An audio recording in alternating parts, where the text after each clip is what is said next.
The following announcement's been paid for by the Savvo and Stubby Show. Quiet on the set. Can we please have quiet on the set?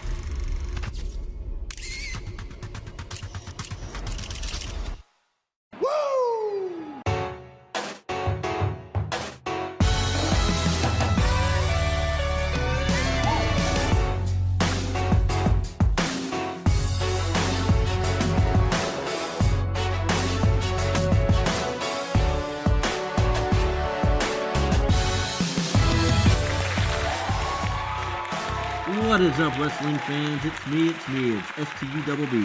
Why? Because I'm the man, the myth, the legend, the mighty minion himself, Stubby, and I am in studio with my colleague, The Greek Mystique Savvo, coming to you live from Northern California. We've had to relocate a bit, but we're not going to talk about that right now. You shortened your name a little bit. I thought it was the Igmatic, Charismatic Greek Mystique. What is it? The Enigmatic, Charismatic Greek Mystique, the man of 1,002 holds. The list goes on and on and on. But like you said, we are joining you from Northern California to the newly relocated SNS Studios in Livermore, California. We are glad for you guys to join us today. We have a lot to cover on this week's show.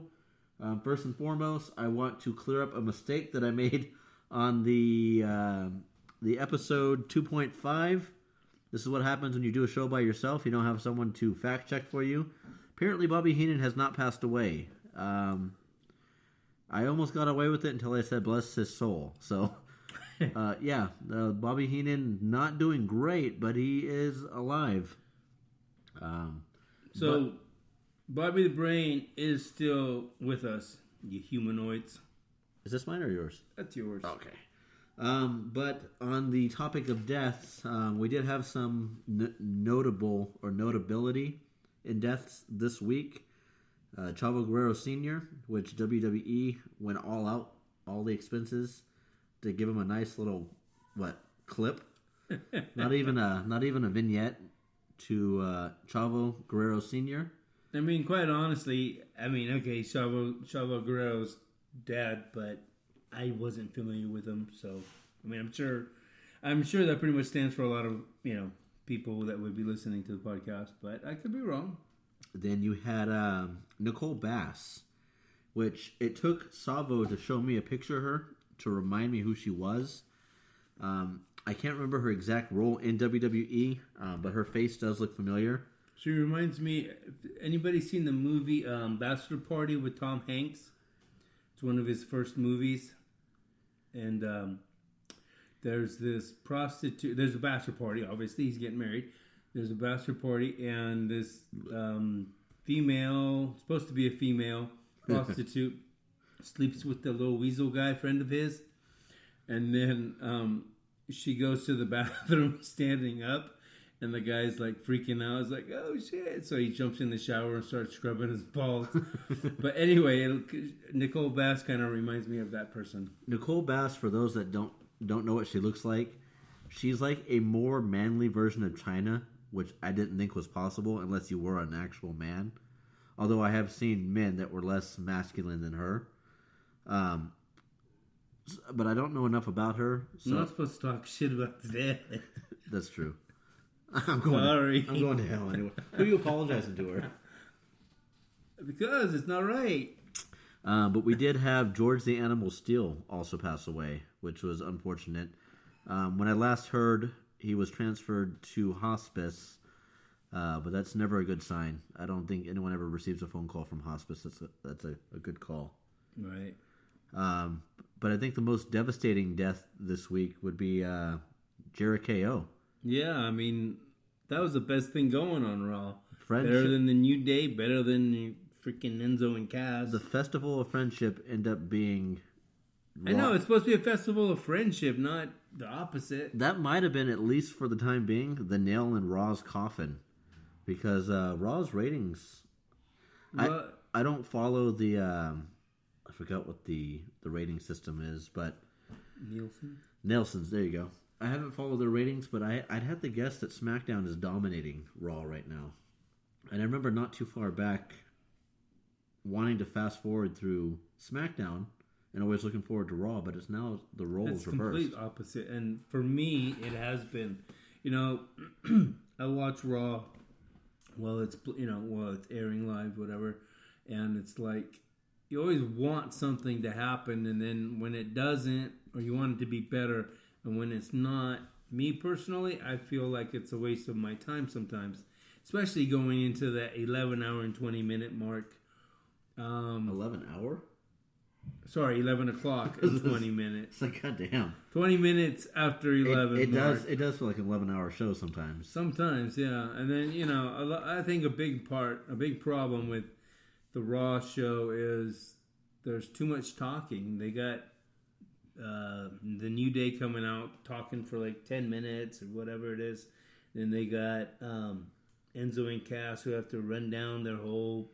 And I wouldn't have a problem with all that talking if it meant something. But it doesn't. If it built something. But I noticed that, I had high hopes going into Royal Rumble, that the Royal Rumble was going to produce a lot of big storylines to lead to the road to WrestleMania, because we're officially on the road.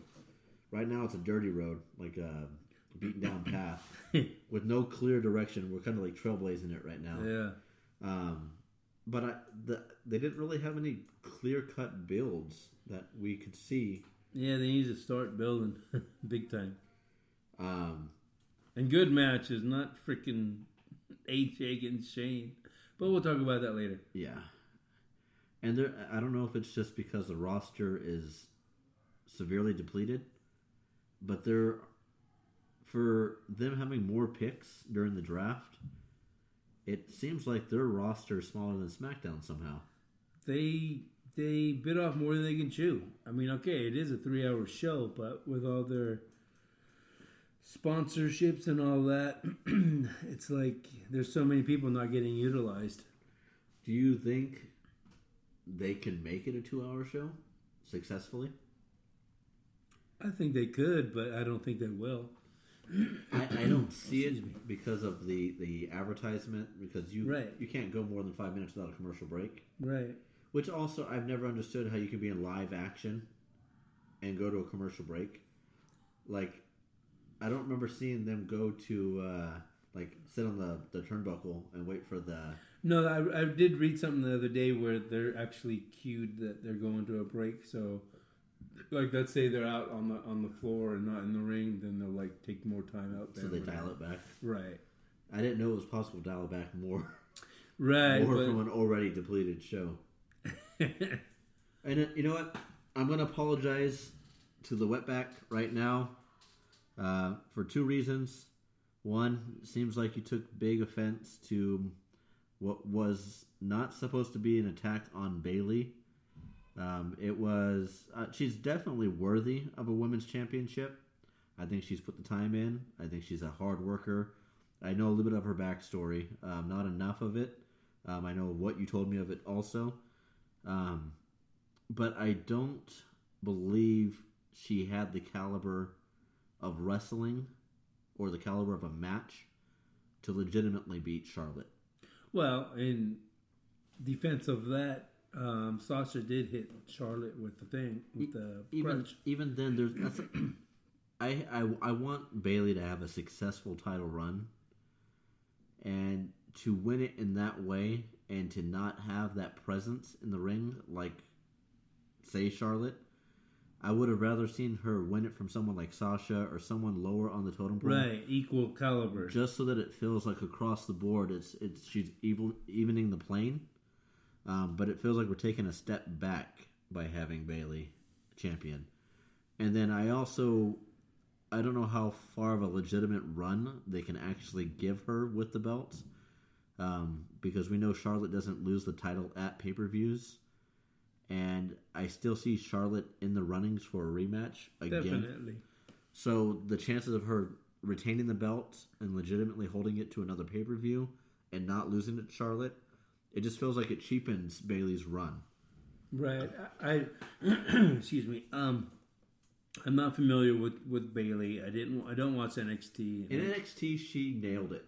But like a lot of these wrestlers you see when they transition, WWE has a different. They don't know what to do with them. They have a different style of doing the show.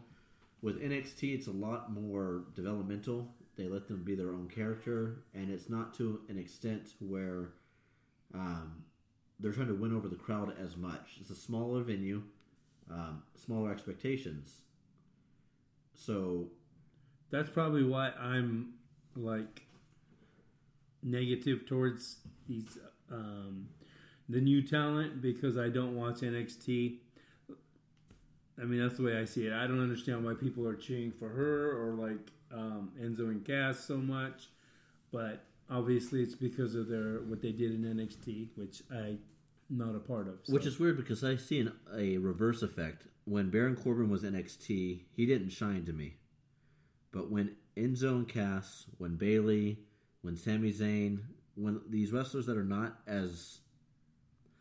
The ones that are not shining now, shined in NXT. The ones that were kind of a dull,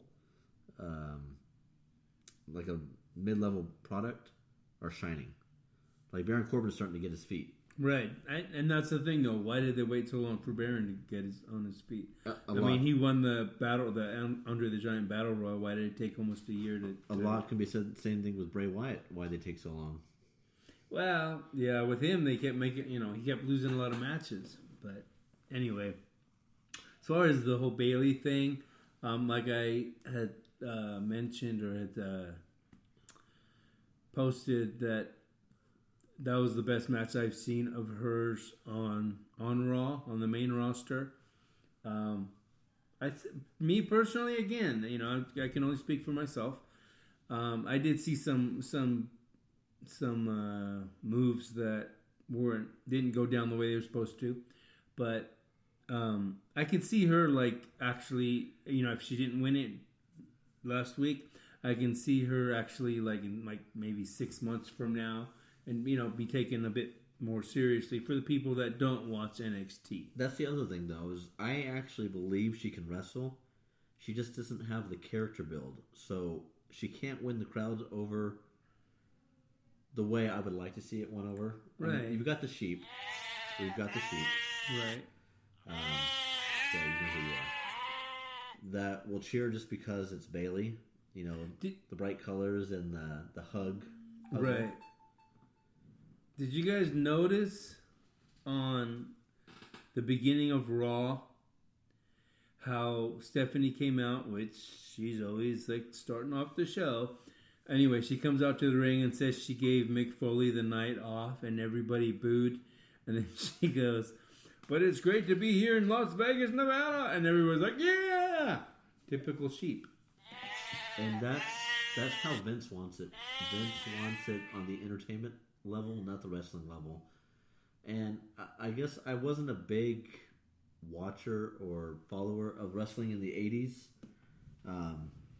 But can you tell me, was it ever really about wrestling, or has it always been the entertainment side? Are you talking WWE specifically? WWF, WWE. That's, to me, that has always been more entertainment side. Like I said in previous podcasts, I was always more the NWA, WCW guy, who I thought was more about wrestling. Which I can agree with that, because I went back and watched Super Brawl, a pay-per-view that I attended back in 1998. And it's funny because I'm showing my age here, but it was 20 years ago, and I really don't remember any of that. Well, it's hard to remember. I mean, it is when you're actually there. And then, I was more into WWE at the time. We won't call it WWF for legal reasons. But that was during the whole Attitude Era. And WWE has always been more of a mainstream product. Yes, I agree with that. But that doesn't mean it's been a better product. To me, the wrestling industry is has more of like a cult following, we'll say. And that's what I prefer. That's why I prefer WCW, because up until the Monday Night Wars, it wasn't, like mainstreamed. All right, so yeah, continuing to keep it kayfabe. Sorry, Wetback. Is it Fabe or Fab? Fabe. I actually looked it up. Apparently, Well, there's an E at the end, so right. it'd be fat. They say the origin is from Carney folk. No way! I thought it was from Kevin Federline. You didn't say that! Tell me you didn't just say that! You make some of the corniest jokes, and then you look at me like, why am I not laughing? But the other thing, Come on, that was funny. Anyway, go on. The other gripe that I had, and I went back and I watched a couple other matches with him doing commentating. It's not that I have a problem with Mauro Ranallo's actual commentating itself. I think he is the most accurate when it comes to following the match and knowing the name of a move. My gripe is when he makes up names for moves, or he half-ass names a move, or forgets what country he's in. A torture rack is a torture rack. I'm sure according to him, it's Argentine. I'm sure it's called an Argentine backbreaker or whatever you want. Whatever you want to call it. We're doing it live. You can't pause the show. The speaker may have just gone out. Right, but that's just if we want to play it back. Oh, okay. Great.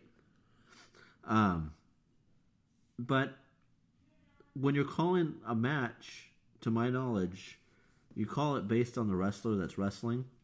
For example, if you're wrestling a Southern wrestler, a clothesline, or whatever you want to call it, it's a lariat, right? Correct. When you're in a different country, when a Russian person does it, it's a sickle. But we're not dealing with anyone from Mexico. AJ Styles was doing a torture rack, not an Argentinian, whatever you want to call it. And then there was a match when AJ did a Pele kick. I know a Pele kick. You know a Pele kick. Mauro Ranallo called it an upside down kick, which It sounds stupid. Right. And then I get when wrestlers have their own signature moves, but I've never heard an elbow drop off the top rope called a lunatic elbow. Oh, now he says that's. What does he say? That's more that's macho like Randy or some crap. Yeah. Macho like Randy with that elbow drop! When he references Dean Ambrose, it just sounds stupid. He sells himself short when he references Dean Ambrose to Legends, because my stock in Dean Ambrose is quickly diminishing. I wanted to sell a long time ago. Dean Ambrose has never got me over to believe he's the character that he is. I'm more convinced that Bray Wyatt can be a lunatic fringe. Luke Harper can be a lunatic fringe. Even Orton's more lunatic than Dean Ambrose. I've always said he's the drunk uncle. He seems more unstable. I get the unstable part. I'll give him that. Right, sure. But lunatic, no. I mean, Mankind, Mick Foley, was the definition of lunatic. But I apologize for selling Mauro Ranallo short. Great commentator. Just stay consistent. Another thing I don't like about him is, I mean, I know he's probably just doing that as a broadcasting thing, but the way he's like portrays his voice or whatever, his oh my goodness, it just sounds like so radio. It just sounds ridiculous to me. Some can say I do that. Well, no, that sounded better than it is. I'm sorry, maybe it's his tone. I don't know, but I just don't like his announcement. I think I just have a voice for radio. Definitely. But, I also hear people giving Todd Phillips we should have a broadcast party. That's a great idea. Why? I don't know. Why? Because there ain't no party like a broadcast party. Oh, my God. Wetback, see what you did? You and Morrow. And I don't understand the gripe people have with Todd Phillips. He sounds very eloquent and well poised. Yeah, I don't have a problem with him. I do have a problem with David Otunga and Bradshaw. JBL, ever since like the Ellsworth segments started happening, he's been pretty funny. JBL is like Lawler in training. Right. And I've never liked Jerry Lawler as commentator. I never really cared for Lawler, but JBL's okay now. Lawler's jokes always fell flat. I never... Oh, I mean, those are like ridiculous, stupid jokes. While you're talking, I'm going to try to plug this in so I can charge it. But this, was it Tom Phillips or something? Alex. Tom. Andrew. How do you... He's okay. I mean, he just... you know, he's there. He's doing his job. I know Ronaldo's doing it too, but he just does certain things that annoy me. But there has to be something about Mauro Ranallo because we tend to be following SmackDown more than Raw. It has nothing to do with him. Not in my view. But then again, there's more matches on SmackDown than there are on Raw too. He's like a Mike Tenay, but tries too hard to be like a Mike Tenay. Not saying that he's trying to be Mike Tenay, but he's in that ballpark, that category. All right, so I want to switch gears up for a second.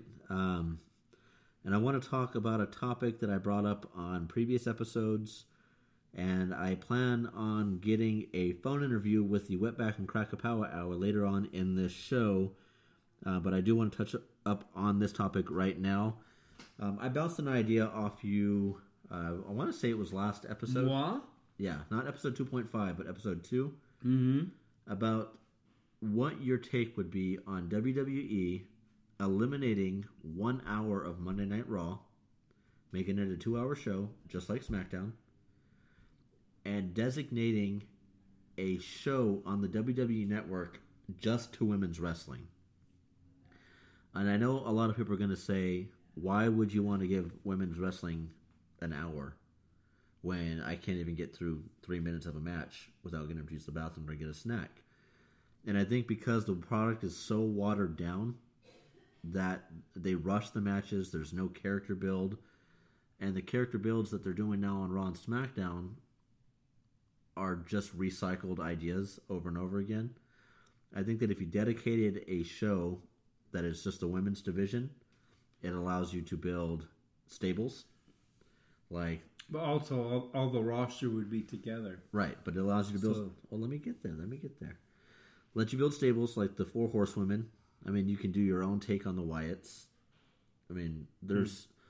Between Raw, SmackDown, and NXT, there's easily 30-plus women that they can use, along with pulling people from developmental as jobbers, or at least to give them the chance to hone their skills in. When was the last time we saw Summer Rae in the match? Or exactly, it's like all these people are just sitting to the side. Exactly, and then with then WWE wanting to take that step and bringing Emelina into that role as the next Sable, which fell flat. Why would they want to do that? They're PG rated. What? Do they even know what they're doing anymore? I don't know if it's going to stay PG. I think they're trying to take that next step. I think Vince has finally realized that his product doesn't have to be PG to make money. He can kind of find a good medium. I mean, they're using more curse words, right, and taking things more personal. They're kind of stepping outside that fourth wall. Yeah, I mean, like on SmackDown, like Natty and Nikki are using the bitch term quite a bit, and they're making sure that they emphasize on the word bitch. But I think with the women's, I mean, even then, if you wanted to make that product specifically not PG, because they have Camp WWE that's not PG on the network, you can step that level up, and you can make it a little more risque. But I think you draw a bigger fan base. You also know what you're getting every time you watch that show, as opposed to watching Raw and saying, "Oh, I get to watch a 2-minute match between Nia Jax and some jobber." They could even just for their endorsement purposes and all that, still keep a 3-hour Raw, but just make the 1 hour the women's division. Throw in 2 more matches. I mean, on Raw. And then not only that, in my opinion, get rid of the cruiserweights, or keep them on 205. No, take 205 completely out of the picture. Put cruiserweights in it for that 3rd hour on Raw. I don't like the cruiserweights. I'm not connecting with it. That's my opinion. I mean, but with the women's division, if you had their own channel, you can promote divas on there. You can promote more merchandise. But imagine also having a women's heavyweight championship, or you don't want to say heavyweight. You don't want to call a woman heavy. A women's championship. You can have a tag team championship because there's more wrestlers in that division. Okay, but what's their competition going to be? Okay, there's going to be 2 champs, tag team champs. Uh-huh. Then what? It's going to be like the SmackDown tag team division, where it's kind of watered down. There's like a couple of good I don't think teams. you realize how many women are in WWE. Maybe I don't. I mean, if they have divisions already on 2 different shows, there's enough competition right there for at least 1 belt on the women's division show. And then you can even have an IC championship. Now you're pushing it. No, I would think it'd be nice to know that you've got... I mean, when you've got Night of Champions, now you've got matches that make sense. Instead of trying I'd have to see the rosters for the women. So that's why I want to call the Wetback and Cracker, which they do their own podcast, the Wetback and Cracker Power Hour. You can find them on Facebook at the Wetback and Cracker Power Hour. You can find them on Spreaker at the Wetback and Cracker Power Hour. You can find them on Instagram, I believe. Where at? At the Wetback and Cracker Power Hour. And you can find them on Apple iTunes at the Wetback and Cracker Power Hour. So I want to get these guys on the phone, get their take on the women's division idea. I don't know where it came from. I just thought, me personally, instead of watching a 2-hour pre-show for a pay-per-view and having 2 women's matches on there, which half the people are not watching anyway, I don't think it's fair for Stephanie to hype this women's division the way it started out so strong and it's starting to fizzle out again. WWE has a tendency of doing that with their product. They put an emphasis on something for a while, and then they don't back it anymore. Right.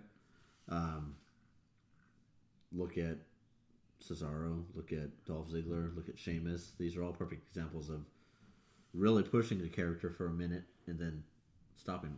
Rusev at one point. I know. What the hell's going on with him now? Now he's just a heavy Cody Rhodes. But yeah, that was just an idea, and I like it. I think. I don't know where they would place this women's division hour. That is what they get paid to do. You're right. Keep rolling. If they wanted to make it a little bit like, because if you put it at the beginning, people are gonna complain that people know it's coming on first, so they might not want to watch as much or whatever. Put it in the middle, second hour. And it doesn't have to be their own pay-per-view. You can still have a loaded card. You can still have it incorporated with the other. And I would think it would give people like Naomi a chance to hone her mic skills. Right. To get a feel for what the title run is actually like and not feel that pressure of having to perform more for an audience on the talking and character aspect. Because when she did the interview on, was it SmackDown? On Tuesday, WWE seems like they don't know what to do with her. And that was my fear and why I was happy that she became champion. Right. But I didn't understand how they were going to do it. Right. Because I'm not convinced that she's... We all know she's a talent. She's really talented and athletic. We all know that. Right, but is she a heel? Is she a babyface? Feel the glow? Right now, she's in the babyface character.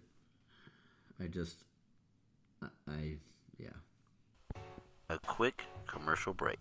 What is up, minions? The mighty minion himself, Stubby here, wanting you to watch the Savvo and Stubby Show with your ear holes by going to the Google Play or Apple Store and downloading the Spreaker app. By downloading the Spreaker app, you get the ease and convenience of listening to the Savvo and Stubby Show on the go. That's the Savvo and Stubby Show. Stubby out. All right, wrestling fans, we were fortunate enough to be able to get the Wetback and Cracker from the Wetback and Cracker Power Hour on SavoNet through our phone service here to get their take on the topic that I brought up earlier in the show of whether or not it would be beneficial to bring the women's division to the WWE Network as a solo standing brand instead of having the women's division squeezed in between 2 shows along with stretching out the talent over in NXT. So I want to let these guys introduce themselves. Again, it's the Wetback and Cracker from the Wetback and Cracker Power Hour. How you guys doing? Good. Hola. All right, who am I speaking to? The Wetback and the Cracker. Yeah. Come on, guys. I hear your intro. I hear your intro on your show every week. Go ahead. I want to hear your spiel. This is all in good fun when I say this, but you have to excuse us because we're in the middle of Hurricane Bailey at the moment. That's right. So hug life. Hug life. So we're on the run, trying not to get blown away. But nonetheless, I am the Cracker. back. Yo soy un tranquilo. All right, so I fed you guys the take. Do you think it would be beneficial for WWE to eliminate the women's, women's division altogether from Raw, SmackDown, and NXT, and branding themselves on their own network? Why don't you go first? I like the idea, with the exception of just keeping the champions on Raw and SmackDown. Put everyone else on their own show, and then so that the casual fan can still see the champs on Raw and SmackDown. So would you pull the talent from the women's division show? I don't even know what you'd call it. Estrogen hour? Lifetime. all the rest of the talent, yes. I would pull all of them, yeah. Okay. And then I guess the next question is, do you think it would be a good business practice to create belts for each class? You have your women's division. I didn't want to say heavyweight because I don't want to piss off any women. It's They're championships and titles. Belts are for your pants. Oh, that's right.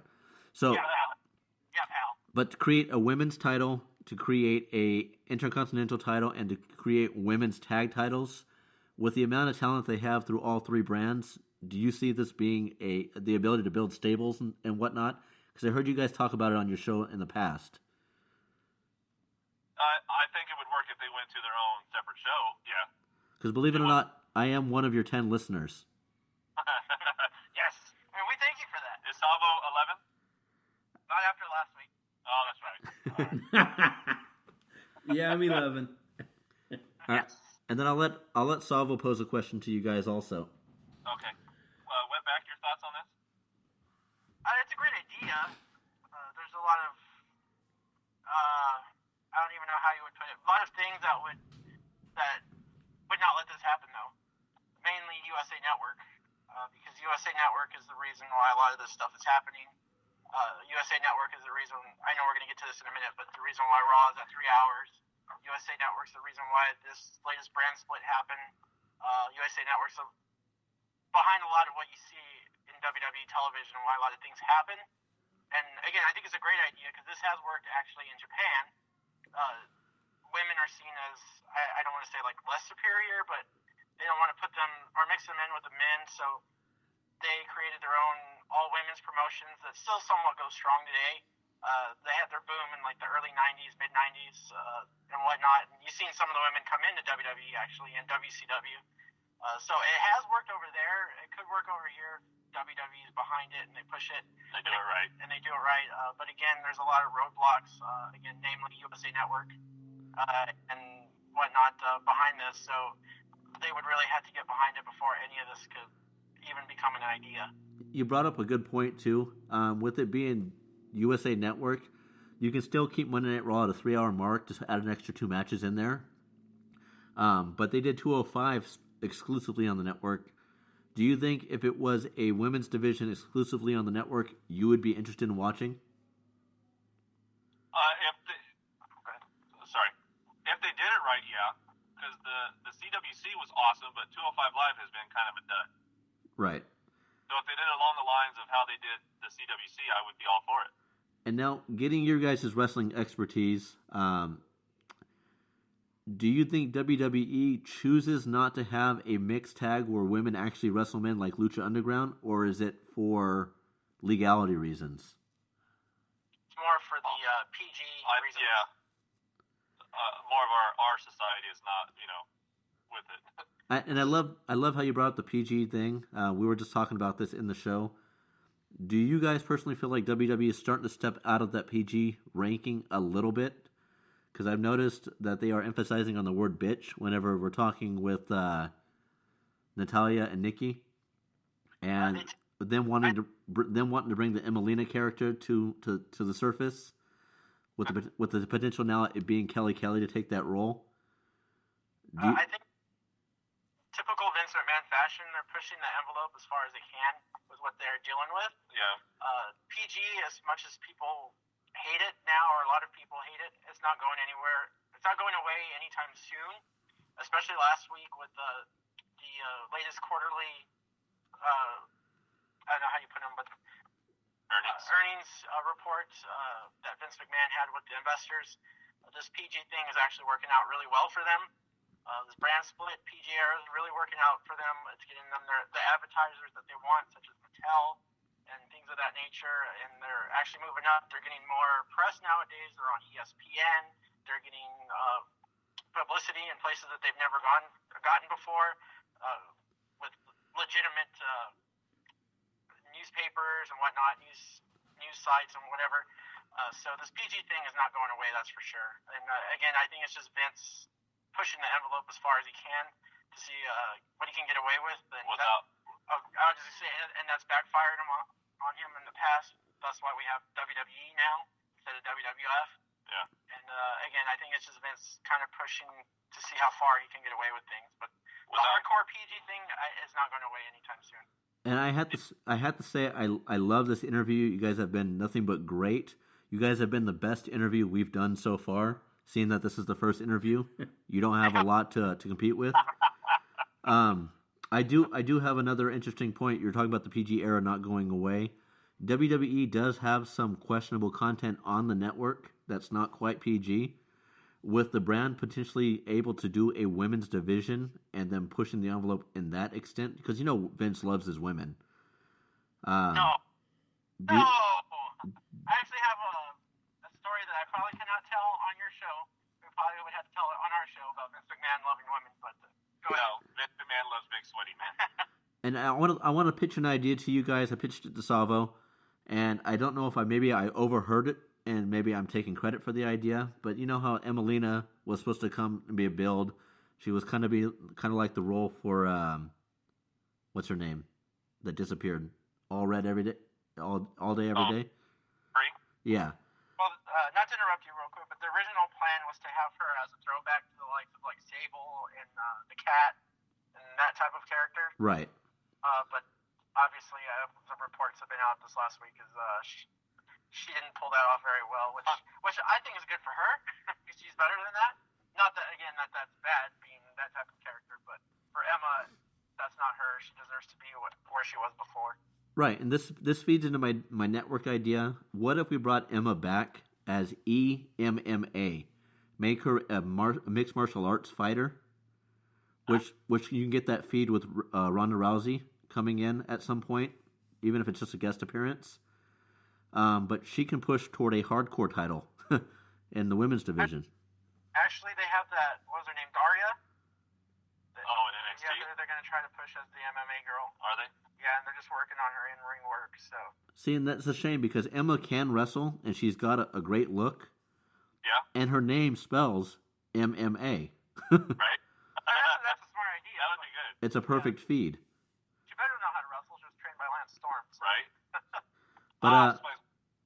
But we want to thank you guys for taking time out in your busy schedule. I'm pretty sure you guys are going to be doing your show in the near future.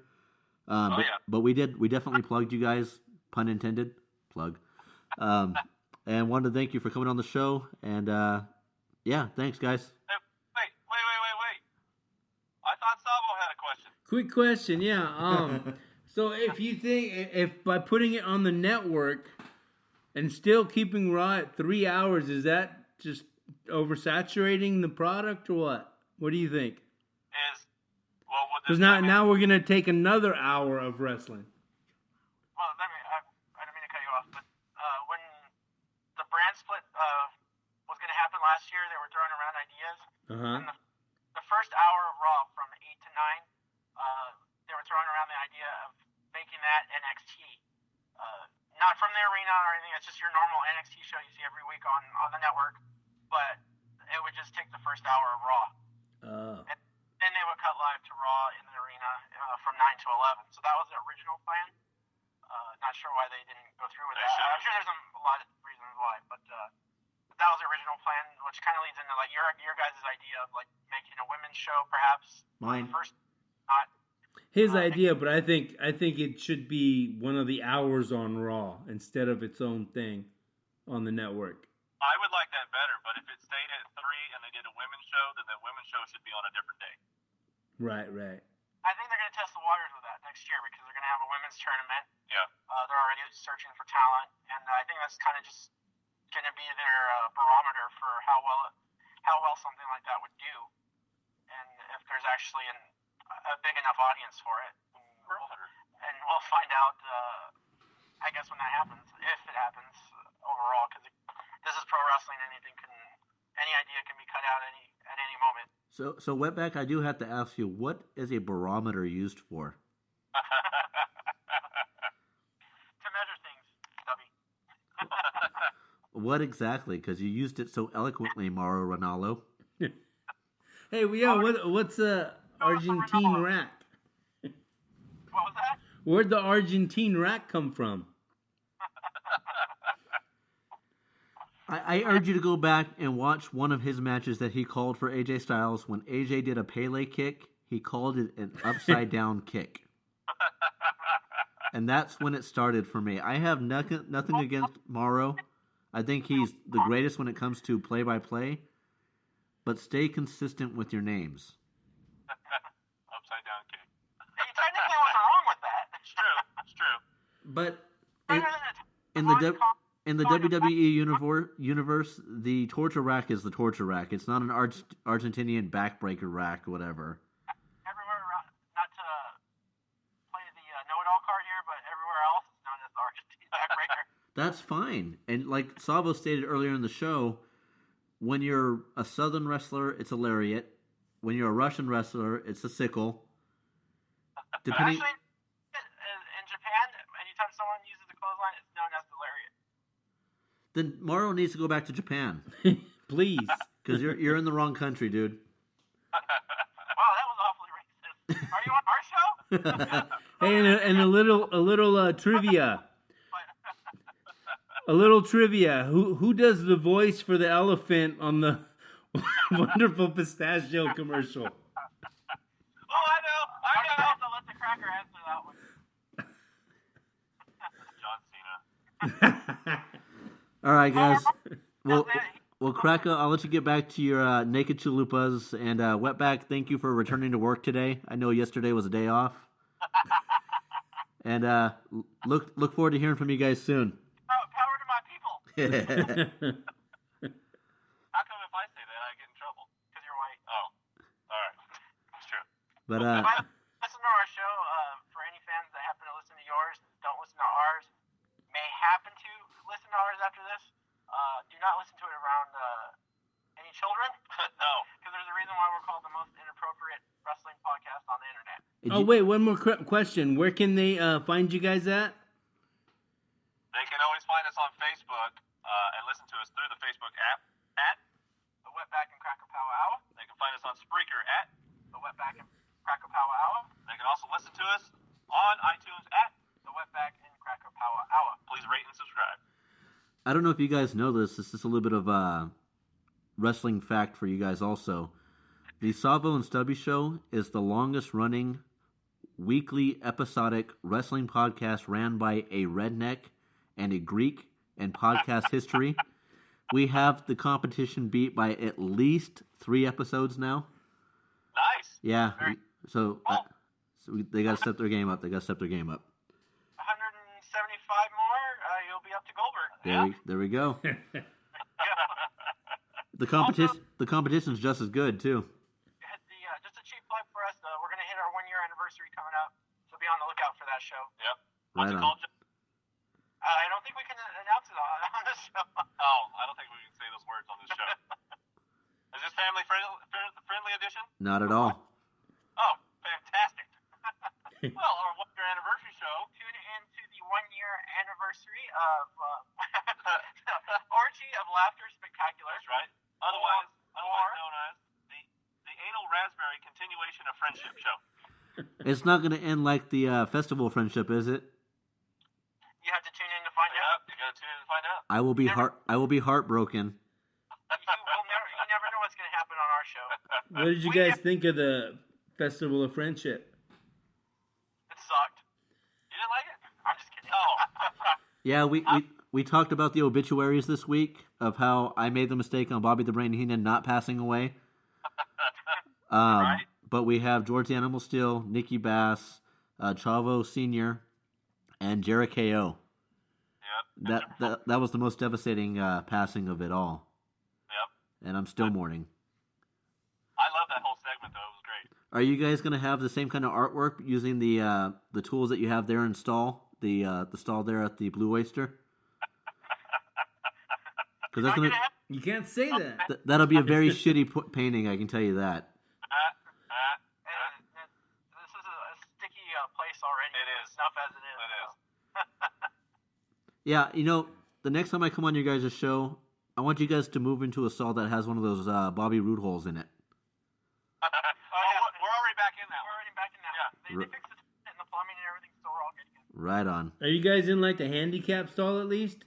Well, with the cracker, it has to be. Well, yeah, with me, you have to. I was gonna say you're gonna get pretty tight in there. Oh, it's tight. Giggity. All right, fellas. By the way, just a quick correction. Yeah. You had said that I said that Gallows and Anderson were not in the Bullet Club anymore. It was actually Finn and AJ that aren't in the Bullet Club anymore. What? The crack or the wetback made a mistake? No, you had said that I said that it was Gallows and Anderson. I mentioned that the club coming back together. Oh wait, you know what? I think it was a kind of a cluster of all of it together. I'm just teasing. It's fine. It doesn't matter what you say. That's being deleted from the show. I'm just teasing you. Oh wait, Cover that. this has been the longest we're gonna hang up with you guys that we've done so far. I think we've tried to part ways about 4 times already. But I do have one question. All right. I noticed that Luke carries the initials GB for the Good Brothers on his pants. Do you know the significance of that? They're good brothers. No shit. Good Brothers is their version of the Wolf Pack. The Good Brothers involves Carl Anderson, Luke Gallows, Tama Tonga, and Bad Luck Fale, all of whom were original members of the Bullet Club. Why do they have the most weirdest names over in Japan? They're Japanese. I mean, that doesn't sound intimidating. It doesn't sound solid. We're Good Brothers. It's just their little inside thing. The Like Good Brothers click. is just a little inside term. Yeah, there you go, just like the click. Like the click. It's just their little. Yeah, but see, the click has a ring to it. So does the Wolf Pack. But the Good Brothers they don't use in wrestling terms. That's just their. That's their just own for little them behind. inside- Yeah. Yeah. Oh, Their okay. own little- Like the Undertaker has his Bone Street crew and whatnot. So just a little inside term type And, like and that. the wetback has his gay boys. Understood. Hence the location of where you guys are set up at. That's right. He's speechless now. No, I'm not. I'm just trying not to say anything inappropriate as a guest on someone else's podcast. You Oh, no, go ahead. Hey, you said a mouthful. All right, fellas. So this is where we part ways. We appreciate the time. No problem. Thank you. No problem. Thank you. And we'll be looking forward to hearing your show. All right. Tune in every Sunday, new show from the Wetback and Cracker Power Hour. New show will be up this Sunday. Yep. Sounds good. All right. All right. Take care. All right. Bye. Is there anything specific you want to talk about? Something that got your crawl, that got your attention? Raw, SmackDown, WWE. And I thought SmackDown really shined this week. That main event match at the end was AJ, Cena, and Wyatt, Bray Wyatt. That was a really cool match. It was good to see Mickey James get a win.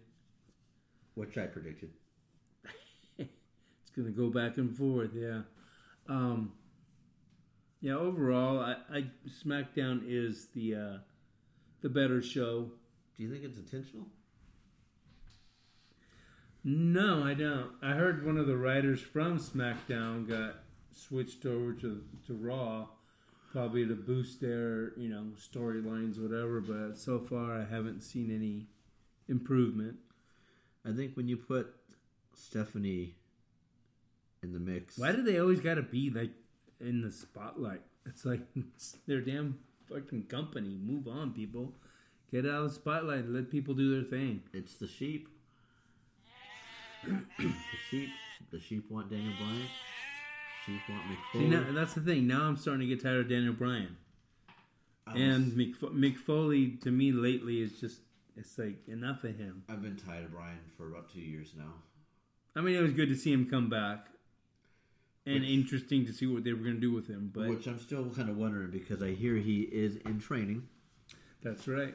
And I hear WWE's medical staff has not cleared him, but his medical staff has cleared him. Which is kind of interesting, because we might have a potential match here. My thoughts was Daniel Bryan versus The Miz. Because imitation is the best form of flattery. And Miz has been taking shots at Daniel Bryan for, I say since September, for months now. It's been a while, yeah. With the kicks. emulating his moves, taunting the crowd. Oh, yeah. Calling him out. But I also don't see WWE doing such an easy layup like that, giving us that far notice in advance that they're building up to that. But it would be nice to see it. I'd rather see that than the Miz and Maurice versus Cena and Nikki. Yeah, there's nothing there. I mean, I don't know. We all know Cena could and should be able to beat Miz. What's the shit that I hear that the match at Mania could be Nikki Bella, John Cena versus Miz and Maurice, and John might propose to Nikki at Mania and as she retires and goes off into the Florida sunlight. I don't know about that. Sunset. I don't know about that. I didn't know about that when Macho Man did it. But there was rumor that WWE is looking to bring back former talent, women's division talent, being possibly Kelly Kelly. Is rumor? It was not rumored, but she was backstage at Raw, and I also heard that Ivory, that she has been possibly contacted, or she's going to be backstage or something like that. Kelly Kelly would fit the role that Emma was supposed to play as Sable. Yeah, they want Emelina to be more of a Sable type character, and I guess either they believed she couldn't cut it, or she knew she couldn't cut it. One of the two. And like I said, we should be writers. This is the shit that goes through my head all the time. I think of storylines and where the show can possibly go. He really does. Seriously. Just like I predicted or was hoping that we'd see a Luke Harper versus Randy Orton versus Bray Wyatt at Mania. And now I hear there's talks of that actually happening. He really does this stuff. You won't believe when the Elimination Chamber, he was texting me who's going to come out of the pod first. And then Savvo, and he was right. Savvo says, how did you do this shit? And it's just because... Who was it? Ambrose came out first? Yeah, I said Ambrose was going to come out first. It's like, don't you want to be excited when watching it? Let it go. And my thing is I like to try to predict what a build would be. And that brings me up to the next topic on the show is... we're slowly starting to see these builds happen from Royal Rumble to the last couple weeks. Yeah. One that stands out and I thought was kind of interesting because I learned from a reputable website that at the pay-per-view for Elimination Chamber, merchandise at the chamber being sold, there was a specific t-shirt for Elimination Chamber that had Bray Wyatt, The Miz, John Cena, AJ Styles, Baron Corbin, and Dolph Ziggler.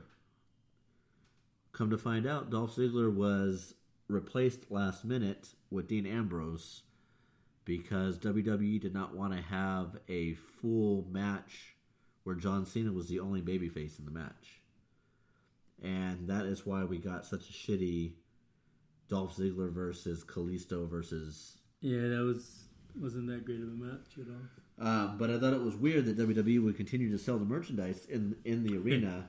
Well, they already got them made up, I guess. Right. So, I mean, obviously it wasn't a mistake. And they decided to go with the build of Ambrose getting his ass kicked by Baron Corbin. Which now paves the way, which I love this, that WWE's finally getting it, at least at this point. because they gave Bray Wyatt, finally gave him a push. Yep. And now you got Baron Corbin, who most likely will beat Dean Ambrose at Mania. At some point, yeah. And take the belt. And we'll have a new IC champion. And like you stated, you like to see wrestlers take the small steps before they right. jump. Yeah, I don't like to see them just put, into a championship match. I like to see them build, start off with the Intercontinental title or something, work their way up. And the reason why that works for me is Baron Corbin, he's got the look, except for that Pedro mustache. I don't understand what's going on there. That pedophile mustache has to go. He's got the look. He doesn't quite have the mic skills. Right. But he has the moveset. Right. Like, he's got the height. He's got, build, everything. But I don't want to see him as heavyweight champion until he's honed in his mic skills. Right. Because I don't want to see a 1 month run. Right. I'd like to see a character build. And I think he's got the potential there for it. Definitely. And I think Dean Ambrose, because he's a sheep favorite, can afford to lose the match at this point. Then that's the great thing about selling a character long enough. When you're someone like Jericho, Cena, Seth Rollins, Roman Reigns, you can afford to lose matches because you've got that over with the crowd. Yeah, exactly. You're that over that it's not going to make that big of a difference. When you're someone like Braun Strowman or I'm trying to think of a name, Sami Zayn, you really can't afford to lose matches. Yeah, they're still building their. Perfect example is when you lose too many matches, you fall into the category of Dolph Ziggler. Yeah, or in your case, Dolph Ziggler. Zolf. Another build. Did you know? Anyway, did you know that Ambrose is like one of the people that? I like how you were going to apologize at first, and you realized who you were talking to. You're like, fuck it. Did you? Oh, you always cut me off. What a dick. Did you know that Ambrose is like one of the? He had like the most matches last year, like 200 something. Which kills me because I don't like watching him wrestle. I know. His to me, like when he does that thing between the ropes when they're gonna throw him out and he grabs onto the ropes, that is like stupid. It was cool at first, like the first time. You know why that works too? Why? Because he's like a drunk uncle. Imagine like you're stumbling. Whoa! You catch yourself and then you pull yourself back up. But also you notice when he flies out of the ring, it's like in slow motion. His body just doesn't fly like that. Maybe he's too... Well, I can't say he's too big because there's people bigger doing it. So I cut you off. Go ahead. You were saying? I'm done with that. Okay. But, I mean, I'm just giving props to Dean Ambrose because most of the time I just talk crap about him. With the fact that he had 200 matches? Yeah, that's pretty impressive. I guess. Someone was saying, I think I overhyped Cena. Was it at Royal Rumble when he fought AJ and had a hell of a match? Or was that eliminated? No, it was at the Rumble. And I thought about it, and I was like, yeah, Cena had a damn good match against Seth Rollins. He had a damn good match against AJ Styles. He had a damn good match against... He could probably wrestle a lot better than what he's showing, but he doesn't have to. And then I stopped to think about it for a second. Everyone that he wrestled was A plus characters. Yeah, they carried him. So they make him look better. Do you know what? On that same subject there, I thought the same thing with that Dean Ambrose against AJ match. Dean actually shined. Yeah, he looked really good in that match. And I wonder if that's what it is for a lot of these wrestlers, that they're just not shining as well because it's kind of hard to shine when you're a turd. You can't polish a turd. You could try, but... another thing, they were doing some comparisons as far as... Well, I guess because it started with Cena doing the 16-time champ thing with Flair, and every one of Cena's title runs was only, not every one, but the most he had, the most days in to a title run he had was only like 49 or some odd days like that, whereas Flair had it for like, months at a time. So it's like you can't really compare the 16 to the 16. You know? I can actually argue with you on that. When Flair had the titles, we were talking, how often was a pay-per-view happening? Depends how early you want to go back. I mean, when you want to go Well, to the beginning, there weren't say- pay-per-views. Exactly. So for you to lose a title, you have to be on television for the most part, or no one really knows that you lost the title.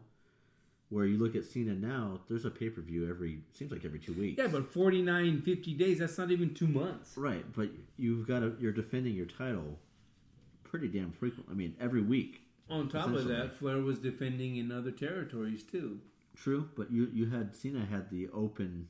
I'm not knocking Cena. I'm not a Cena hater. I'm not a Cena lover. No, but I he's listened cool. to another podcast and they stated that they were talking about the greatest tag teams in history, and they were talking about how I think the Steiners. It was either the Steiner or Road Warriors. They carried the WWE Tag Team Champions twice, from what I heard, only having it 2 times.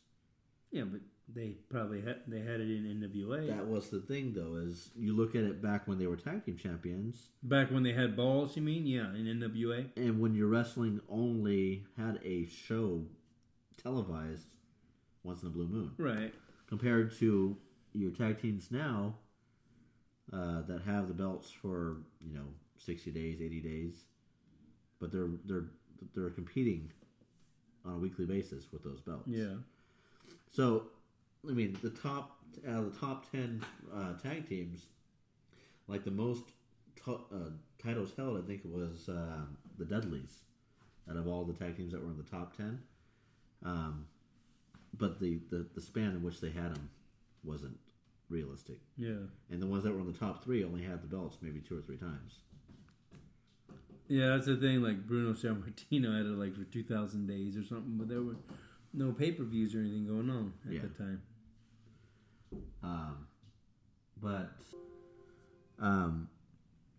That's another thing. Speaking of tag team titles, who right now? I mean, like if you were to say your top, even 10 tag team, tag teams. There's nobody in like this. This era. Yeah.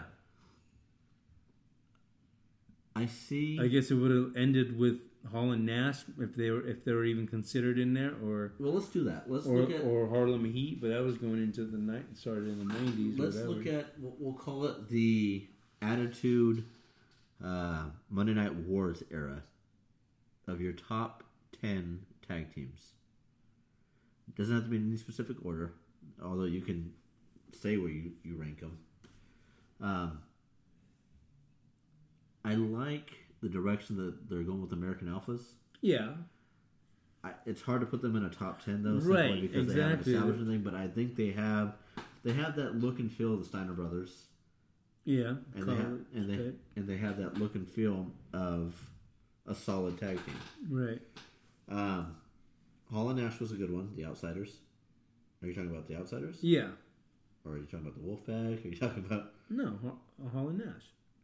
Well, I'm not saying they're my top, in my top 10. I don't know. When you say Hall and Nash, I keep thinking of Hall and Oates. I'm waiting for you to break out in song. I definitely go with Ole and Arn Anderson. I would definitely go. Was that the Attitude Era? No. Oh, you're sorry. just trying to get him in there. Yeah, I had to do a plug. I'm a boys, Horseman for life. Had to go with the Road. Okay, is the Road Warriors part of that? No, because that was what they were last in the business in '92. I don't know. Well, no, the one dude. All right, so I'll tell you what. I'll pick my Attitude Era Monday Night Raw. You do the later days, and let's just focus. We'll do a tag team focus. Let's do it. All right. So I was listening to another podcast. Yes, I do that because I like to get as much information as I can. And these guys were making a list of their top 10 tag teams. And he put the Rock and Sock connection on there simply from the entertainment level, which I get it. But I would think the New Age Outlaws would get a push more than the Rock and Sock connection. What's your take on that? I would agree. I wasn't a big fan of the Attitude Era because to me it just seemed too over the top. Like, hey, look at me, everybody. It's like it didn't seem realistic, and that's what I like is the realistic part of it. On a side note, and I know I jump all over the place, but I think this is hilarious. It is funny to see WWE recently posted a picture of the McMahon family, Triple H and whatnot, with Trump, with Donald Trump, And I saw the meme said that Stone Cold had stunned 63% of the people in this picture. Donald Trump, Linda McMahon, Vince McMahon, Shane McMahon, Stephanie, Triple H.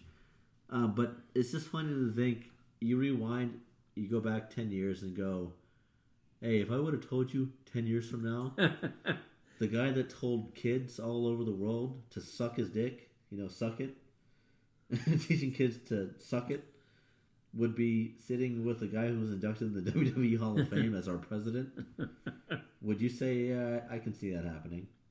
Hey, anything can happen in WWE. Or what if you were to slip into a coma 20 years ago? 25 years ago? Isn't that guy from The Apprentice? No. And you see a guy named Tara Rising making his way into wrestling, and then now he's like the CEO of the company. Yeah, that's pretty crazy. Yeah, I would say it's stupid. I forgot where I was going with that. Attitude Era, New Age Outlaws. I'd rather go with the Outlaws only because, like I said, the whole rock and sock thing to me was just a joke. It was, but with the New Age Outlaws, there was an entertainment value, and there was also a ability. I mean, him being an Armstrong, and then you've got Kip Sop, a.k.a. Billy Gunn, a.k.a. whatever the hell his name is anywhere else. They could naturally wrestle. Yeah, definitely. And that's something you didn't see in the tag team division at the time. You had people like... You had more entertainers. The Destruction, Brotherhood of Destruction or whatever, Kane and Undertaker. Brothers. Yeah. I mean...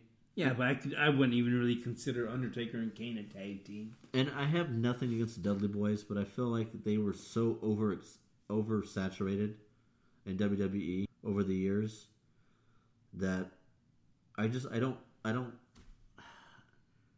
They definitely have the accolades as one of the best tag teams to ever race the division, but I don't feel it when it comes to Dudleys. I don't go, oh, Dudleys are wrestling, I want to watch that, like I did with New Age Outlaws, or like I did with anybody else.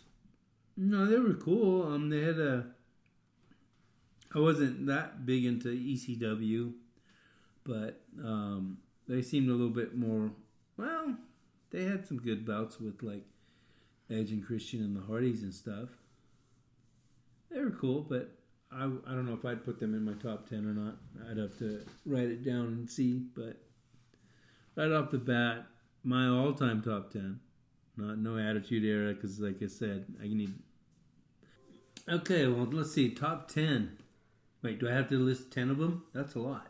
That is the definition of top 10. Well, we're not going by rules, you know. I picked 3 of your top 10. No, I can list more than 3 that okay. Ole and Arn Anderson. Okay. Arn Anderson. Do you think that they're better than the Rock and Roll Express and Midnight Express? Midnight Express is in there. Do you think they're better than that? Is what I was asking. Ole and Arn, yeah. So they're your top number 1. No.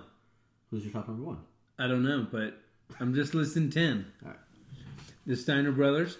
All right, so we got Ole and Arn, the Steiners. Arn and Tully Blanchard. Arn Anderson and Tully Blanchard. Okay. The Road Warriors. Arn and a bag of flour. You can put Arn with anybody, right? Pretty much. Yeah, but Tully Blanchard was really good too. All right. You should do like Jericho. Start naming like tag teams, and then so Arn and a household item in there. So we got New Age Outlaws, Arn and an end table. You got the Rock and Roll Express, Arn and a desk lamp. You've got the Midnight Express, Arn and the safety cone. Yeah. You got Rock and Roll Express, Arn and the Vanity Mirror. But yeah, no, sorry, go ahead. Steiner Brothers, Harlem Heat, Road Warriors. I really liked the Russians, the Ivan and Nikita Koloff. They were like, you don't want to fuck with them. All right, I didn't follow this era, but were the Von Erichs really as good as... Von Erichs were really big in Texas. That wasn't Georgia Championship Wrestling. They weren't really, they weren't on there. So are you privy or? Are you... I know one of the greatest all time feuds was the Von Erichs against the Freebirds. But do you favor Georgia, that territory, more than? Yeah. So you're okay. Proceed. Why? Because the Texas stuff wasn't televised at the time. At least if it was, I didn't know about it.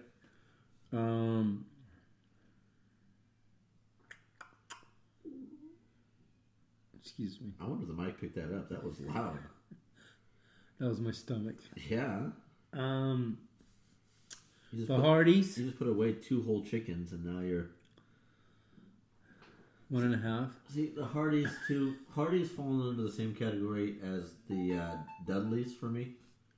I feel like they just got oversaturated, but it says a lot when you've been in the business 20 plus years and you're still doing it. Right. Like and he's still taking crazy bumps. And they're still relevant. Oh, Stan Hansen and Ole Anderson. Okay. That's the thing about, like, back in the day, in those days, those guys were fucking tough. I'm not saying the guys these days are pussies. I'm not saying that. But those guys, I mean, you just got... That's the other side to it, though. You figure back then, it wasn't about show. It was more about the art of wrestling and the art of force. Where now it's the art of dance. And that's why WWE fucked everything up. Yeah, I know. You missed the days of WCW. And after watching Super Brawl, can I have a retake? Is that what Sid said on live TV? Let me do it again. We're live. Oh. I miss WCW. I remember coming over to your house growing up, and you'd always have WCW, whatever it was, Saturday's programming, recorded on that VHS, where you get the little streaming lines through the screen. Like, those were the days. Where the tape wasn't always, like, consistent. From being recorded on over and over 1,000 times. And it's just funny because I look back, and the quality of the matches were still great. After watching Super Brawl, you had Booker T versus Rick Martel and Perry Saturn. But it's the art for the cover for the pay-per-view that makes me not want to watch it because it looks like it's too old school. Mm-hmm. But the matches were so good. Like back in the early 80s, like 82-ish, when it was Georgia Championship Wrestling, a lot of their Saturday programming was kind of rinky-dink because, they only had like an audience of, let's say, 30 people. So, it was really small time, but they had the top stars. You had Jake Roberts was there, Rick Rude was there at some point, Flair, the Horseman, Stan Hansen, Dick Murdoch. It was just, for me, I can relate to that more than I can, like, the Attitude Era. Attitude Era was just too, like, let's just be, take it to the next step and not really have much substance to it. Because your take on tag teams is so sporadic right now, so ADD like me.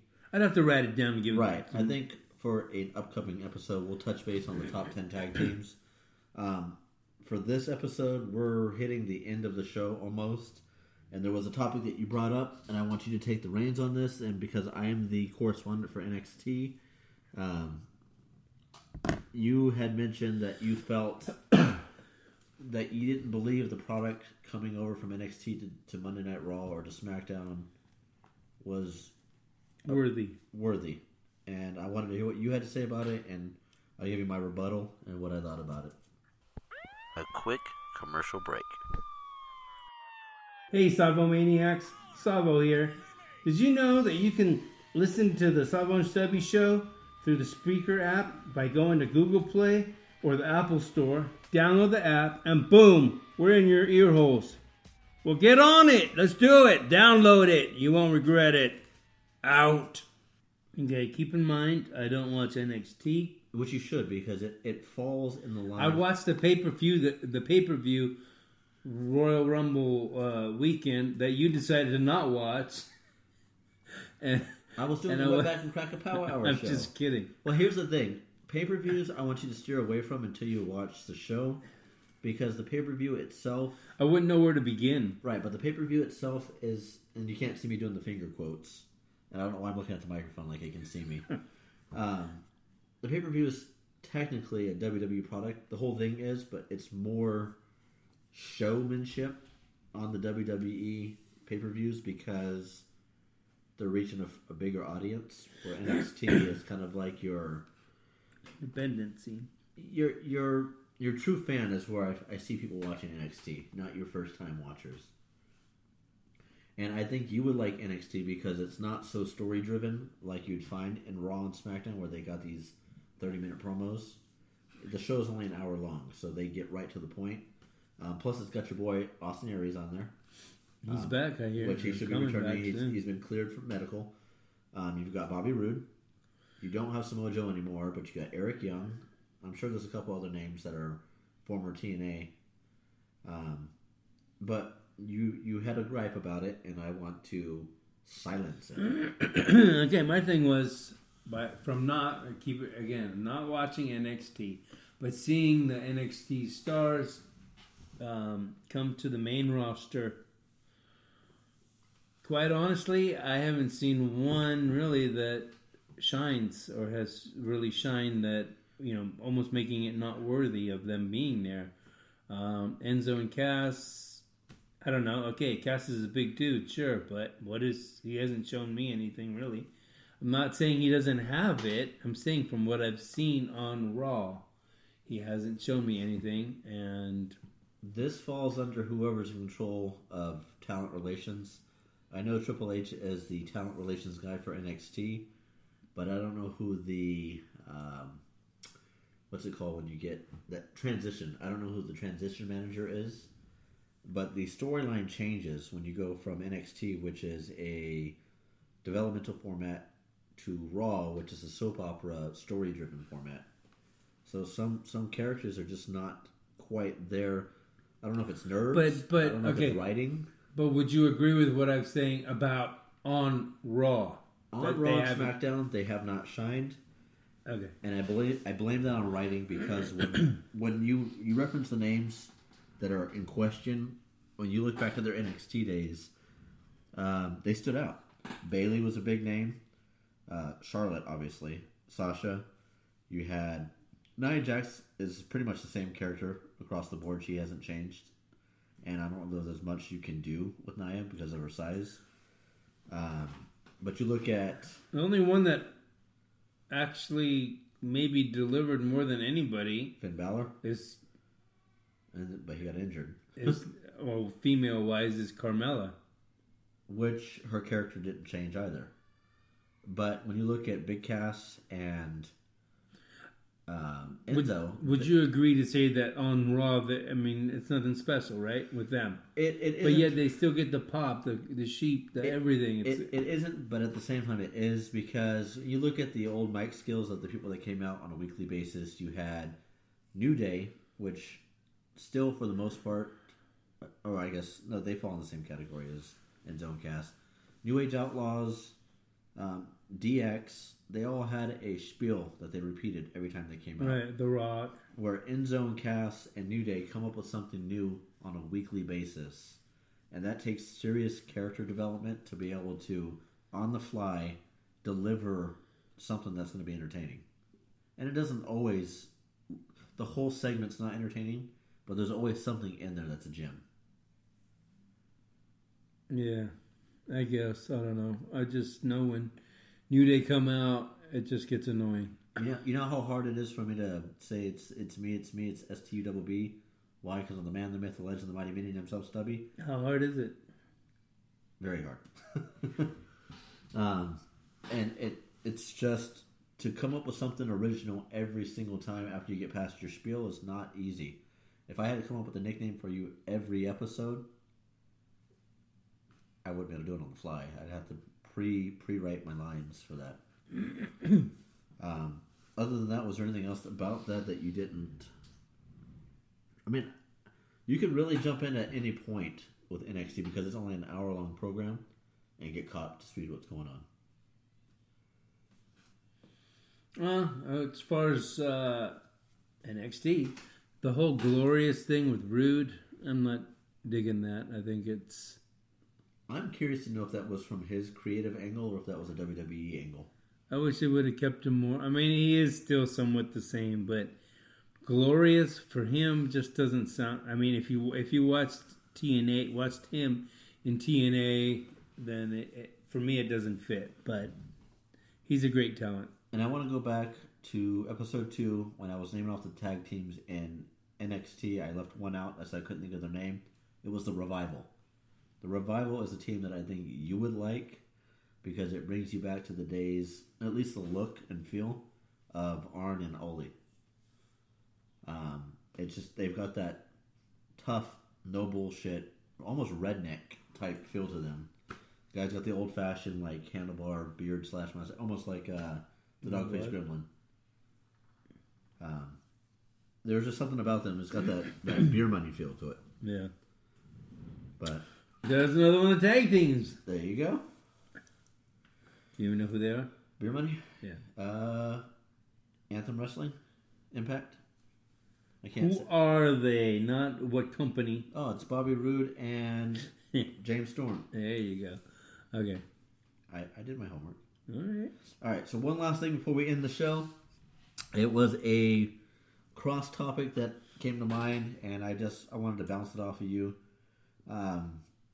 TNA, Impact Wrestling, Anthem Wrestling, Entertainment, whatever you want to call it. They seem to be bouncing back financially. A lot of that due to the Hardys revitalizing that company with the gimmicks and getting the fan base. I mean, not to knock on any of the talent that wrestles there.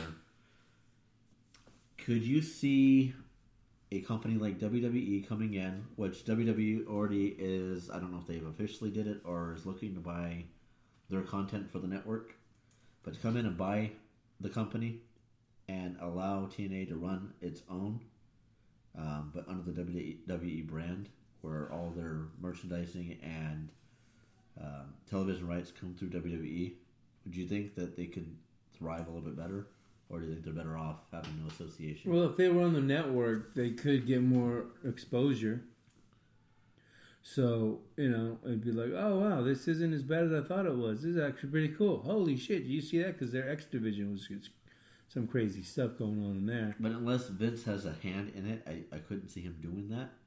So I'm saying if Vince outright bought them, but left the creative control to the current existing management through them, but all financial decisions and marketing and whatnot goes through Vince.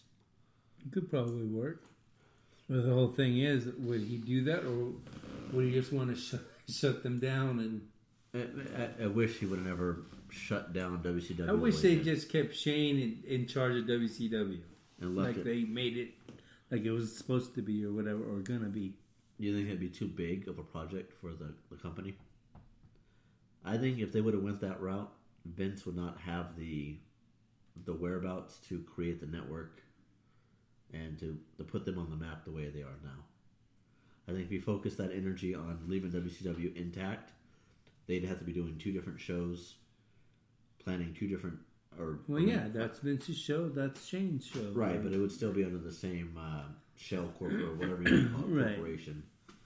And I don't think... I mean, they expand the business a lot bigger, but then you'd lose the whole WWE network because they wouldn't have the manpower and the focus on it. If you never had it back then, you wouldn't be losing anything. Right, but I think because there was no focus on a second organization... Well, they could still... I mean... It's not like the network was all they're doing. They hire people that gets all this shit done. You could still do that. All right, so fill up your head with some thoughts for next week's show. I think we're running a little long on this episode, but for the 4 fans that are listening, or 3 because I'm here right now, I can't listen. Well, I'm 1 too. So does that make 2? Shit, maybe we had 5, unless the Wetback and Cracker were lying to us. Great, I freaking quit my day job. I wish I could quit mine. This thing doesn't pay. This doesn't pay. Mom made us dinner, though. I mean, yeah. Anyway, so, yes, It's me. It's STUBB. Why? Because I'm the man, the myth, the legend, the mighty minion himself, Stubby, along with my The partner. Greek Mystique coming to you. Way for stepping on my lines, man. I'm being Ronaldo. Oh. The Greek Mystique. There you go. Coming to you from SNS Studios here in Livermore, California. Wanted to remind you to check us out. The Savvo and Stubby Show on the Facebook.com/Savvo and Stubby. You can also listen to us on Spreaker by going to the Google Play or Apple Store. Download the Spreaker app. Look under the search. Look for the Savvo and Stubby Show. All of our episodes are archived. Click on the latest to find out what's going on in WWE. So this way you don't have to listen to it through the Spreaker website. You can pause it. You can play it later. You can listen to it whenever you want. Go to the Google Play or Apple Store. Download the app. Savvo and Stubby Show. Also check out our affiliates, our friends, the Wetback and Cracker at the Wetback and Cracker Power Hour. They have their 1 year episode. Although, guys, I have to say, I believe you guys took like 3 months off at one point. So you have your 9 month. How dare you go there when you just apologize? What is wrong with you? They're not going to listen to the show this far. And if they do... Oh, it's the ending. Yeah, if they do, then thank you, guys. Thank you. We need the ratings. But yeah, until next week. Peace. And as always, wrestling's real. People are fake. Keep it cool. Out.